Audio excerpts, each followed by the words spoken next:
Olá pessoal, tudo bem com vocês?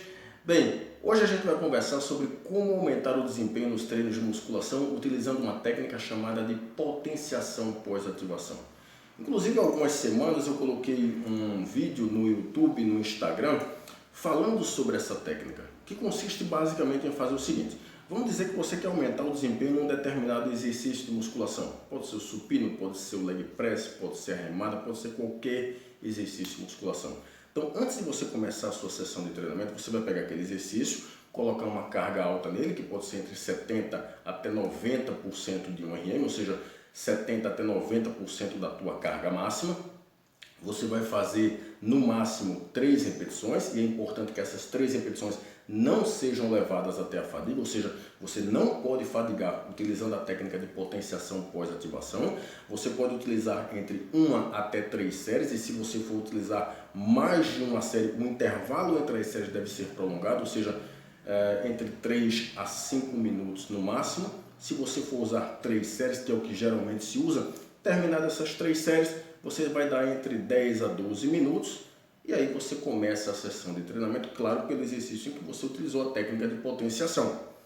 Vários estudos científicos demonstraram que o uso dessa técnica promove aumento no desempenho do treinamento, aumento no desempenho dos treinos, claro, naquele exercício em que você utilizou a potenciação.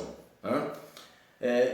Que aumento de desempenho é esse, Otávio? Esse aumento de desempenho pode ser através do aumento do número de repetições, aumento na velocidade dos movimentos, no caso, aumento na velocidade da barra do supino ou de outros exercícios que utilizam barra, aumento na velocidade da plataforma do leg press, aumento na produção de potência, enfim. O uso da técnica de potenciação pós-ativação promove aumento no desempenho dos treinos, especificamente naquele exercício em que você utilizou a técnica de potenciação. Tudo bem? Vamos lá. No entanto, no ano 2020, um pesquisador chamado Wilk publicou um estudo onde ele mostrou que o uso da técnica de restrição de fluxo sanguíneo com a carga de 70% de 1 RM, mas utilizando um protocolo desse de potenciação pós-ativação, causava aumento de desempenho também nos treinos de musculação. Eu tenho vídeos aqui no YouTube e no Instagram falando sobre a técnica de restrição de fluxo sanguíneo, né? Fazendo uma associação entre o uso dessa técnica e os ganhos de massa muscular. E ela consiste basicamente em pegar um manguito e fazer uma oclusão do fluxo sanguíneo parcial no braço ou na perna. Então existe uma relação entre o uso da restrição de fluxo sanguíneo com os ganhos de massa muscular. Tudo bem, o uso dessa técnica com a carga alta também promove aumento de desempenho nos treinos de musculação quando você utiliza um protocolo de potenciação pós-ativação. Então você poderia perguntar o seguinte: e se a gente comparar esses dois protocolos? Um protocolo de restrição de fluxo sanguíneo com a carga de 70% RM, utilizando um protocolo de potenciação pós-ativação, e um outro grupo onde só se faz a potenciação pós-ativação, mas sem a restrição de fluxo sanguíneo. Será que tem diferença? Alguém é mais eficiente aí na história? Ou será que dá a mesma coisa? Foi essa pergunta que fez um grupo de pesquisadores poloneses e americanos que publicaram um estudo em 2020, onde eles pegaram 10 homens jovens e experientes em musculação e eles submeteram esses homens a 2 experimentos diferentes.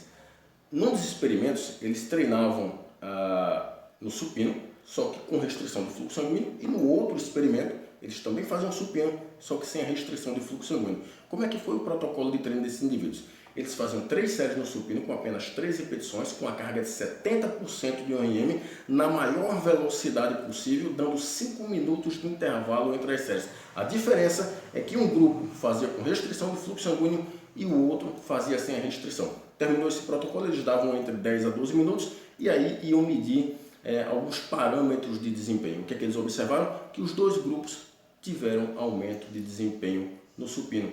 Eles tiveram aumento no pico de potência, aumento na potência média, no pico de velocidade da barra e na velocidade média da barra. Os 2 grupos, tanto da restrição de fluxo sanguíneo quanto o grupo sem restrição.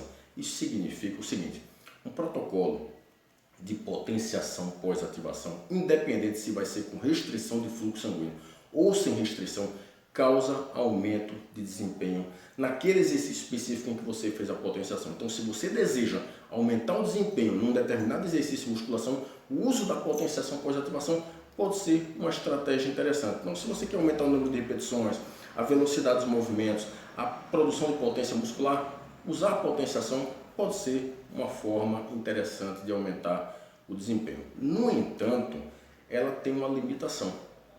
Se você é uma pessoa meio apressada e tem pouco tempo para treinar, usar a técnica de potenciação pós-ativação pode te prejudicar, porque ela demanda bastante tempo.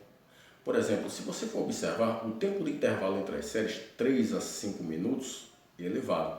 Quando você termina a potenciação, você tem que dar entre 10 a 12 minutos. Quando você vai ver, você gasta entre 25 minutos a 30 minutos só para fazer a potenciação pós-ativação.